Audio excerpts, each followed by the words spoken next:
তারপর ভাই uncle aunty কেমন আছে? আরে পুরো ঝাক্কাস আছে, ঝাক্কাস, বিন্দাস। আর তো স্যার তিনি কেমন আছেন, টিউশন টিচার? ওকে তো জিজ্ঞাসাই করিস না, ওর মুখ চলে কম, হাত চলে বেশি, সবসময় খালি মর্ম রে ভাই, কথা বলে না ভাই, খুব কম কথা বলে। আর তোর স্কুলের টিচার ম্যাডাম তারা কেমন আছে? তারা প্রণাম ভাই প্রণাম, তারা ভাই অনেক ভালো ভাই, ভালো আছে ভাই, ভালো। আর তোর আত্মীয় স্বজন তারা কেমন আছে ভাই, তারা ভালো আছে তো? তাদের সবসময় জ্বলছে পেছনটা আগুন।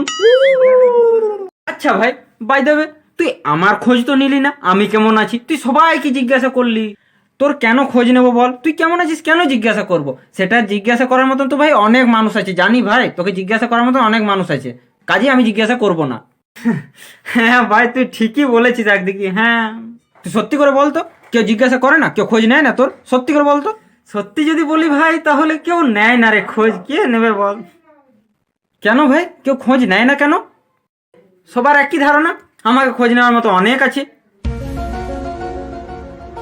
टूटा हुआ साज हूँ मैं खुद से ही नाराज हूँ मैं सीने में जो